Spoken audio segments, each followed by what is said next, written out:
নমস্কার, welcome to 24 hours TV channel. আজকে national doctors day, doctor Bidhan Chandra রায়ের জন্মদিন এবং একই সঙ্গে মৃত্যুদিন।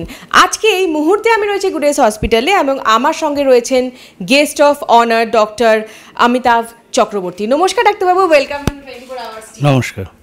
তো আজকে সরাসরি আমরা একটু জানতে চাইব প্রথমে আমার সমস্ত দর্শকদের উদ্দেশ্যে, ভালো থাকার পাসওয়ার্ড বা ভালো থাকার চাবিকাঠি, খুশি থাকার জন্য, নিজেকে সুস্থ সুন্দর রাখার জন্য কি টিপস থাকবে আপনার পক্ষ থেকে?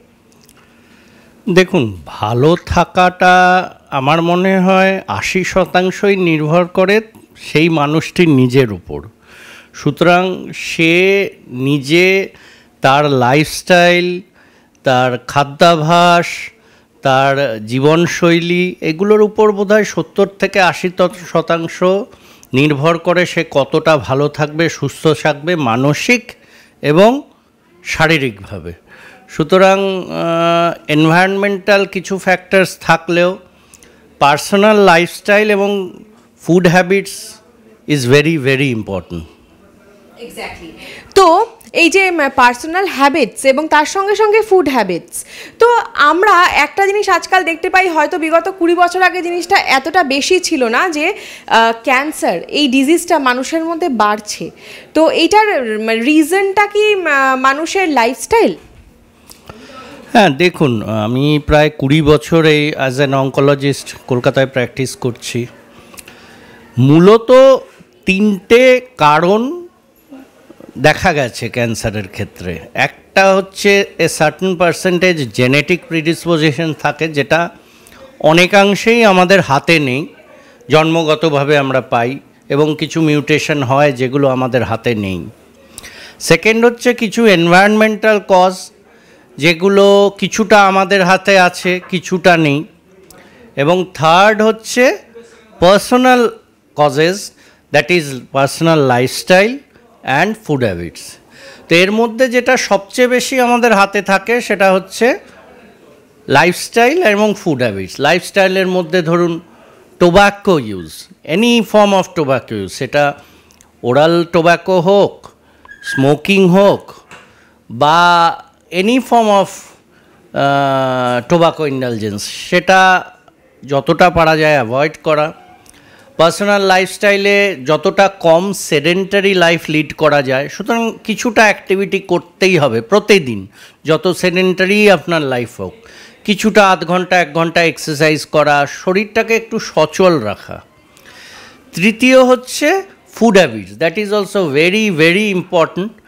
আমাদের আজকাল এই জাঙ্ক ফুড এবং এই কাবাবস, পোড়া পোড়া খাওয়ার, all those are predisposing factors for different types of cancers. কিছু অকুপেশনাল কারণ আছে। সুতরাং লাইফস্টাইল, ফুড হ্যাবিটস, অকুপেশন, এগুলো সম্বন্ধে একটু সচেতন হলে আমরা বোধহয় অনেকটাই এই ক্যান্সার থেকে নিজেদের বাঁচিয়ে রাখতে পারবো।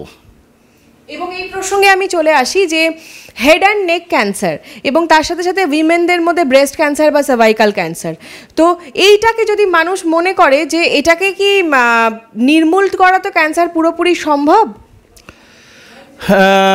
নির্মূল মানে it depends on the stage when it is diagnosed. যদি প্রত্যেকটা ক্যান্সারই, almost all cancer, not all, আমরা স্টেজ 1, 2, 3, 4 এরমভাবে ভাগ করি। যত অ্যাডভান্সড হয় তত স্টেজিং এগোয়। সুতরাং আর্লি স্টেজে আমাদের যদি অসুখ ধরা পড়ে, স্টেজ 1, স্টেজ 2 ক্যান্সারসগুলো, কিছু স্টেজ 3 ক্যান্সার, চিকিৎসা করে কিন্তু তারা সম্পূর্ণ সুস্থ জীবন যাপন করতে পারে। তাদের অসুখ ফিরে আসার একটা সার্টেন পার্সেন্টেজ রিস্ক থাকলেও বহু পেশেন্ট আছে যাদের 10 বছর 15 বছর দিব্যি ভালো আছে, নর্মাল লাইফস্টাইল লিড করছে। অ্যাডভান্স স্টেজ হয়ে গেলে, অসুখটা অন্যান্য অঙ্গে ছড়িয়ে গেলে, স্টেজ 4 হয়ে গেলে প্রগনোসিস অত ভালো নয়। তবুও ওষুধপত্র দিয়ে আমরা কয়েক বছর রাখতে পারি, কিন্তু তাদের সারানো সম্ভব হয় না। সুতরাং ইট অ্যাবসলিউটলি ডিপেন্ডস কত তাড়াতাড়ি তিনি চিকিৎসকের হাত অবধি পৌঁছচ্ছেন। যত দেরিতে পৌঁছবেন তত প্রগনোসিস খারাপ। এবং আজকে ন্যাশনাল ডক্টরস ডেতে 24 আওয়ার্স টিভি সমস্ত দর্শকদের উদ্দেশ্যে শুভেচ্ছা বার্তা।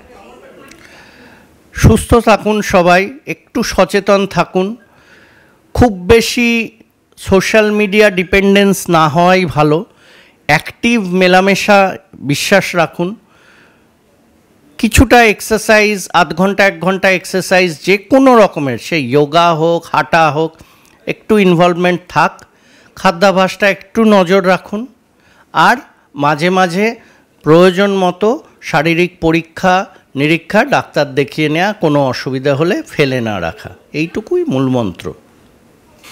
থ্যাংক ইউ সো মাচ ডাক্তারবাবু for your valuable words and time. এতক্ষণ আমরা একান্ত সাক্ষাৎকারে ছিলাম consultant specialist oncologist doctor Amitabh চক্রবর্তীর সঙ্গে। আর এই ধরনের সুন্দর সুন্দর ইনফোটেইনমেন্ট দেখতে এবং তথ্য সমৃদ্ধ ইনফোটেইনমেন্ট দেখতে সবসময় চোখ রাখুন শুধুমাত্র 24 আওয়ার্স টিভি পর্দায়।